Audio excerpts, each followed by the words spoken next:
Hey there, welcome to Tim Talks Cooking. I'm Tim, and today we're going to be making this incredible recipe that I came across on YouTube this morning on a channel called, it's a little bit of an unusual name if you speak Spanish, Pinche Nancy, and it's run by a gal in Southern California whose name is Nancy Lizarraga, and she's given me permission, very generously I think, to do this version of her recipe in English, and I'll do another one in French that will appear just a little bit later on after this one comes out. Anyway, this recipe, I made it this morning to do a test batch, and I am really impressed with the texture and the taste of it, and I think you will be too.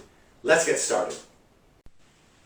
In her video, which is in Spanish, Nancy tells us that this is the best and most similar to Mexican tortillas made with corn on the internet. And you know what? She's right about that. I'm absolutely convinced after making a test batch.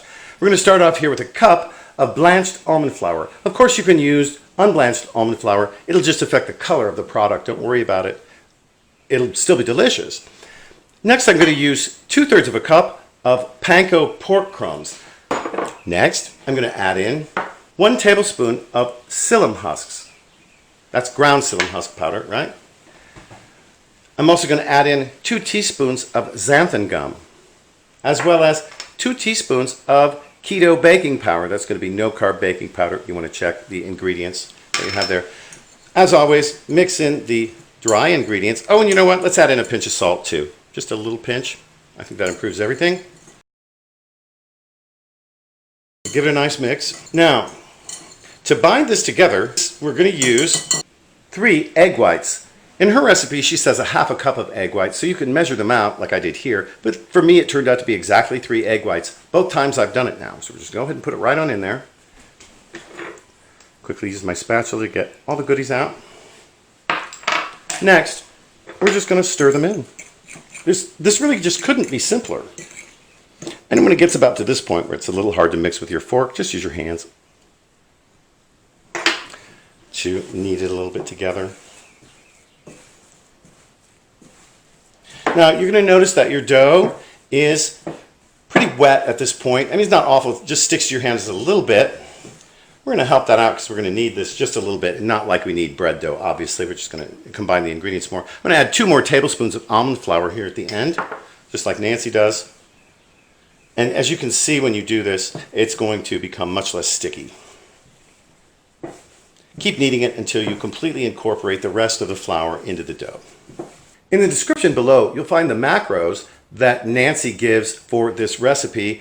And as you'll see, the number of carbs is going to depend on the number of servings that you make. Here I'm going to divide it into 8. I think 8 here makes a really authentic size of tortilla. In Mexico, the tortillas aren't like in the United States where everything is enormous. In Mexico, they're fairly small. You make a really small, little modest taco out of it.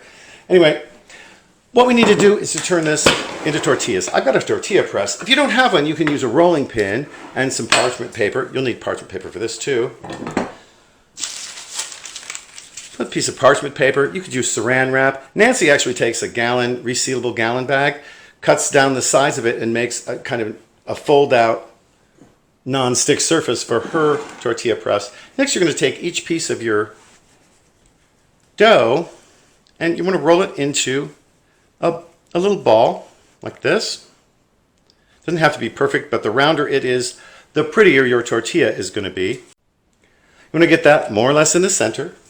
You're going to cover it with another piece of parchment or whatever you're using, of course. And then give it a nice press. And as Nancy does, turn it over. Give it another little press. Right out of the tortilla press, sometimes my tortillas, now this is a good example, they come out, this is just a little bit thick, and it's also a little smaller than I want. So what I'm going to do is, I'm going to use my rolling pin to roll it out just a little bit. I really like to have these nice and thin, and if the paper curls up, just pull it back and stick it back on. Give it a nice roll. And I'm not really that concerned that they come out perfectly round. I know some people are, especially in Mexico. I'm really not, so because I'm such an amateur at this, but it's going to taste great anyway. There you go. See, it's a little bit larger, and I'm going to use the paper here.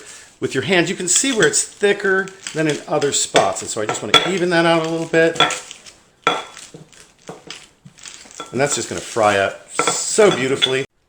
Here I've been preheating my non-stick skillet for about 3 minutes over medium-high heat. And now I'm going to show you how quickly we just cook these up here. I'm going to slap that right down on there. Pull the... And in fact, don't remove it from the paper at first because you might crack it or break it. It's much easier to do it this way. I sometimes crack it when I pull the paper off. Anyway, you can see already it's starting to become more pale around the edges here. We're going to give it just a few seconds to watch that pallor reach the center.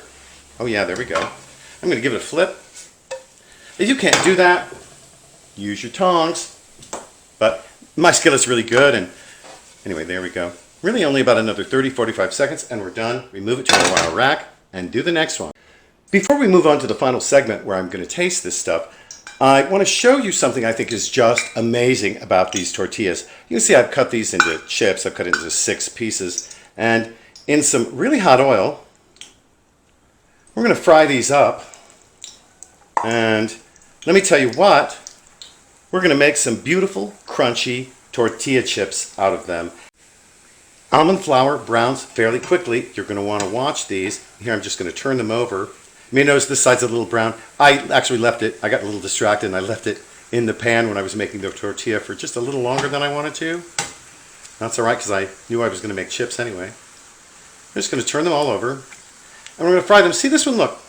It's sort of white and pale in the center. We're going to cook it until that's no longer pale.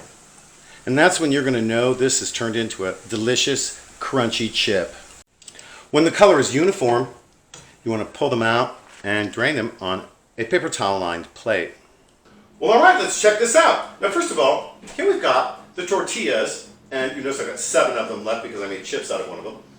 These are just gorgeous. Notice how it looks. It has a color really pretty much exactly of a corn tortilla. It's perfectly flexible. Look at that. Holds together well. This is going to hold a lot of filling, and it's just going to be delicious. As tacos, it also tastes almost just exactly like what I remember a corn tortilla tasting like. I haven't had one in quite a while. As for the chips, check it out. Crispy, crunchy, look at it, broke apart. I'm sure you can't hear it, but that's a real crunch. This is the crunch you've been missing. Thanks for joining us here today at Tim Talks Cooking. Before you go, I hope that you will like, share, especially on Facebook, comment, and subscribe to my channel. And if you click on that notifications bell, you'll be notified every time a new video comes out. I usually upload a couple of times a week. We'll catch you next time at Tim Talks Cooking.